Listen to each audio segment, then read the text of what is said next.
Allahumma salli wa sallim wa barik alaihi wa ala alihi. Al-Fatihah. Bismillahirrahmanirrahim. Ar-Rahmanirrahim. Surah Khairil Muhdubi alaihim waladdallin. Kesenangan orang ulama itu beda cara senang karena mereka penjaga agamanya Allah. Niku nak untuk jawaban ku seneng. Senajan to ya ora entuk dhuwit. Kula riyen nate janggal mbek kodok kodar. Wong Allah ngersakno elek kok ngukum. Kan cara zahir kan iskal lu bingung. Ya kanggo sing mikir, nek sing ra mikir malah enak ra tau iskal. Tapi kalau nate maos tek Umil Barohin perdebatan ulama ahli sunnah sama Mu'tazilah. Cara berpikir Mu'tazilah, keburukan itu dilarang Allah, kok terjadi? Ya sudah, itu berarti di luar kehendak Allah. Karena itu kalau itu dikehendaki Allah berarti aneh. Anehnya Allah menghendaki kemudian menghukum. Seakan-akan Mu'tazilah ini menang satu sesi, menang satu poin. Tapi kata ulama ahli sunnah cara ngendikan gitu. Idzan waqa'a fi mulkihi ma la yuriduhu. Kalau gitu berarti di kerajaannya Allah banyak sesuatu yang terjadi di luar kendalinya. Jadi kira-kira ngene bantah sunnah, misalnya Hollywood kan kota maksiat misalnya. Gusti putih Hollywood kono maksiat tok. Piye aku dhewe gak berdaya. Kowe seneng di pangeran ngono. Artinya resiko mengatakan setan itu yang mengatur maksiat berarti setan itu dijaya karena maksiat selalu lebih banyak ketimbang taat. Makanya Ja'far Shadiq ketika ditanya Qadar ngendikan ngene, "Atarahu ayyuk syukurhan." Masa kamu melihat Allah ketika dimaksiati itu secara terpaksa? Jadi secara terpaksa gini, sakjane aku yo kepengin wong kabeh ku apik, tapi aku dhewe ora berkutik. Kan repot kalau Allah begitu. Ya Allah semua yang menghendaki khairihi wa syarrihi minallah. Tapi kita memahami khairihi wa syarrihi minallah dengan pemahaman khas ulama itu. Jadi mengatakan syarrihi minallah karena kedikjayaan Allah, bukan karena kita pecundang nak maksiat diisnadno ning Allah Subhanahu wa taala. Saya ulang lagi ya, kita bangga dengan khairihi wa syarrihi minallah bukan karena menisbatkan keburukan kepada Allah enggak, tapi karena nisbatkan kedikjayaan Allah Subhanahu wa taala. Sehingga khairihi wa syarrihi semua dalam kendali Allah Subhanahu wa taala. Karena innallaha ala kulli syai'in qadir. Akhirnya seneng, dadi ahli sunnah aku seneng. Dibuli koyo apa seneng. Cuma saiki repot ahli sunnah mbek Mas Nadib tambah ahli sunnah aswaja. Dadi saiki apa? An-Nahdiyah ditambah. Enggak tahu. Atau Islam Nusantara kata Mas Nadib. Tapi sekarang itu penting, tambahan An-Nahdiyah itu penting. Kenapa demikian begini? Di bahasa dunia itu hanya dua bahasa, Sunni dan Syiah. Sehingga perangnya Yaman ya disebut perang Syiah, Houthi, sama Sunni itu dengan makna siapa? Arab Saudi, yaitu Wahabi.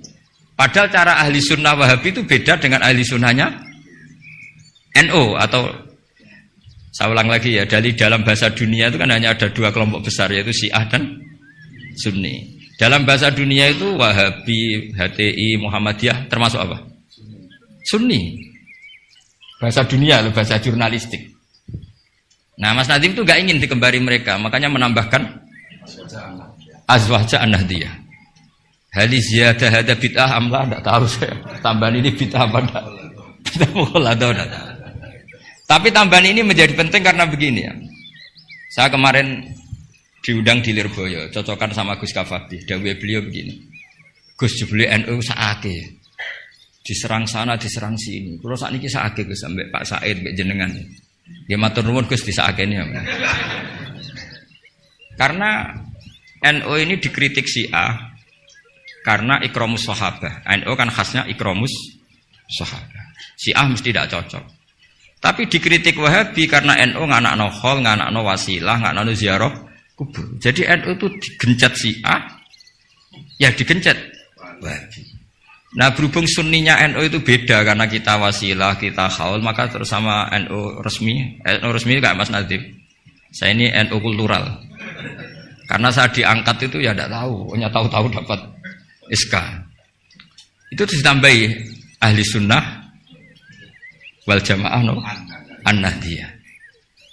An-Nahdiyah ini sebagai penegasan tadi. Ya ahli sunnah, ikramus sahabah, tapi ya percaya wasilah, percaya ziarah napa? Kubur. Pun kula terus ngaji niki. Terus kula suwun farahul mukmin kita pertahankan kul bi fadlillah wa bi rahmati fa bidzalika falyam. Nggih seneng carane macam-macam. Misalnya jenengan seneng Indonesia.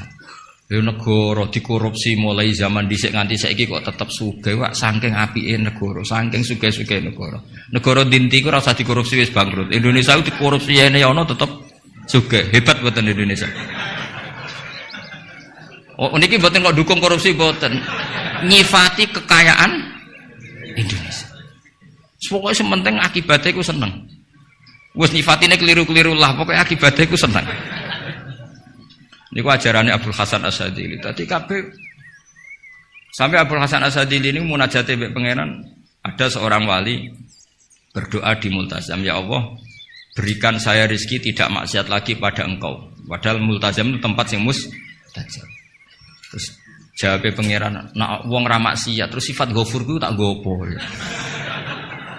Maksudnya kan terus ora ono gunane. Ghafur iku ora ono gunane ghafur iku perkarane zat sing akeh nyepurane, jebule wonge bener kabeh. Akhirnya wali iku nggih pun Gusti mboten siyos. Terus nggih monggo mawon Mas, pokoke penting niki ngenang Mbah Nafek. Mbah Nafek seneng guyon, iki sampean tak wari cara jadi wali lewat jalur napa? Guyon. Lho wong teke riwayat inna min khiyari ummati. Sampeyan rasa takok hadis itu dhaif ta hasan tabar ruwet. Sampeyan kaya Albani berarti. Sing jelas hadis wonten tentang ihya, kalaupun dhaif itu ya ta'ayyadu bil amal. Ngendikane ahli hadis dhaif itu umila bihi asal ya ta'ayyadu bil amal, terkuatkan karena menjadi perilaku ahwalnya ahli sunnah napa? Baca. Inna min khiyari ummati qauman yadhakuna jahran min saati rahmatillah. Di antara umat-umatku yang jadi pilihan iku nak guyu banter-banter. Min saati rahmatillah. Lu didolani kanca nak ketok guyu kan ya seneng sing didolan. Jajal sampean ketok melas. Niku sing didolani mikir nyangoni, paham nggih? Atus kula ora ngaji ku ya guyon terus. Jajal misalnya kula ngenes, iku kurang salam templek tapi. Wis pokoke repot kabeh, kena wong ketok ngenes iku repot kabeh.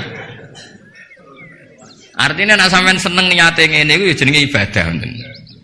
Nggih, napa inna min khiyari ummati napa kauman yadhakuna jahran min saati rahmatillah. Tapi mungkin nak dalu-dalu dhewean wa yabku nasirron min khaufi azab. Tetep dalu-dalu nggih nangis. Piye-piye amale sampean ora cukup, nggo mlebu swarga ora cukup. Sing cukup namung fadhole Allah Subhanahu wa taala. Nah, cara seneng sing permanen itu apa? Ya tentu bil ilmi, dengan ilmu.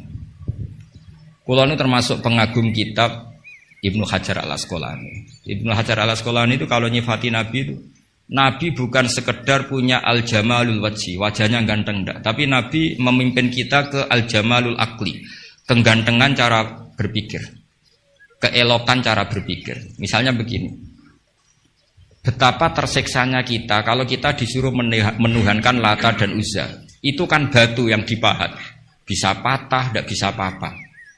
Kayak apa tersiksanya kita yang berakal menuhankan batu.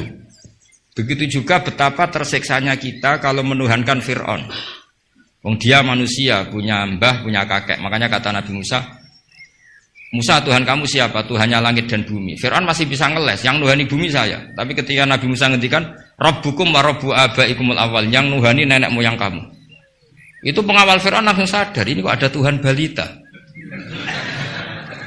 Karena kalau Fir'aun Tuhan berarti mbah-mbahnya tambah Tuhan. Makanya justru Fir'aun tertohok dengan kalimat Rabbukum wa Rabbu abaikumul awwalin. Fir'aun kan di bapak, di mbah. Kalau Fir'aun Tuhan berarti mbahnya tambah Tuhan. Kau Fir'aun. Nah, itu jenenge al-jamalul akli. Orang itu nyaman meniadakan Tuhannya Fir'aun. Sama. Nabi Isa lahir di mana coba? Bumi. Berarti Tuhan sama yang dituhani dulu mana? Dulu bumi. Berarti kan nggak mungkin dia Tuhan, wong lahirnya dulu bumi. Itu jenenge al-jamalul akli, apa? Al-jamalul akli. Beda dengan Islam, yang jadi Tuhan itu siapa? Al-Qadim, Al-Awwal, zat yang sebelum alam raya ini. Kan nyaman, kan pantasnya Tuhan itu begitu. Masa Tuhan kalah dulu sama yang di Tuhan?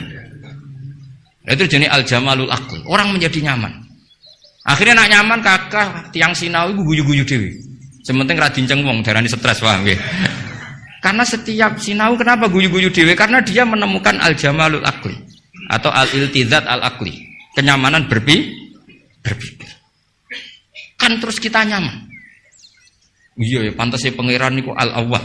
Pantasnya pangeran niku al-qadim. Terus disifati lagi al-baqi atau bakok. Pantasnya pangeran enggak terkalahkan, maka dia abadi.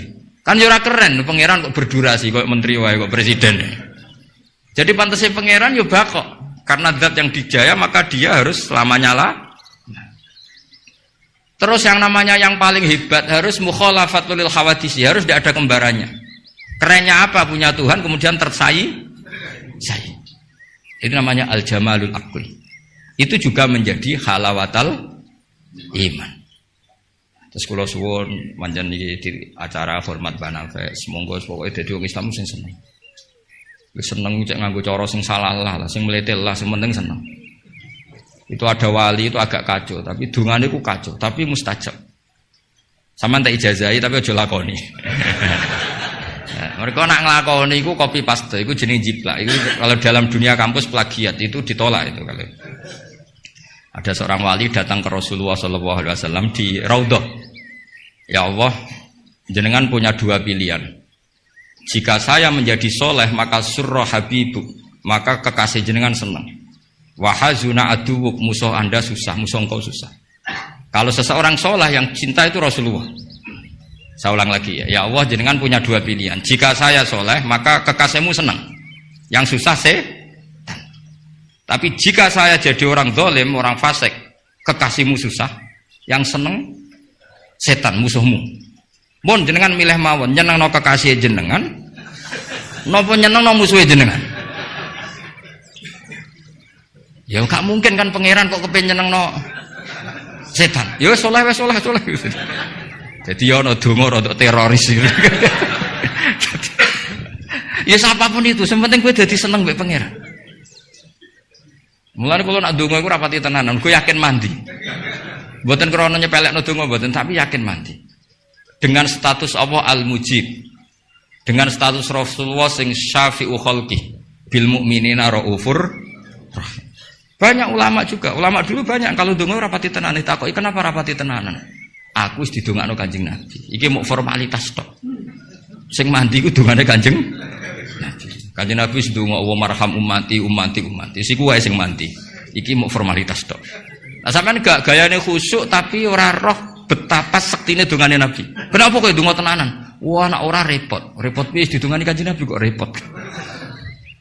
Maksud kula nek sampean jenis wong sing ra serius, cara berpikir seperti itu. Bukan tidak serius karena tasahul, karena tahawun, karena istighfar. Tapi kita santai karena yakin Allah al-hadi. Kalau Allah al-hadi maka sifat ini akan efektif ila yaumil kiamah. Mulane dawuh Rasulullah sallallahu alaihi wasallam, la tazalu ta'ifatun min ummati zahirina alal haq, la yadurruhum man khalafahum. Sebagian riwayat la yadurruhum man nawahum. Selalu kelompok umatku akan selalu zahirina alal hak, membela mati-matian kebenaran. Coba Uni Soviet kayak apa, negara komunis 100 tahun. Ketika ada persemakmuran langsung jadi Uzbek, ceknya Tajikistan. Kita dijajah Belanda 350 tahun. Tahu ono tragedi PKI. Tapi sekarang santri kayak apa? Malah ono hari santri bareng. Bareng wis mulya ora di menteri bingung ya. Tapi betapa karena agama ini diurus Allah, kita melalui fase kayak apa saja tetap agama ini jalan. Kenapa? Karena Allah al-hadi. Sifatullah pasti nafidah, pasti mu'as.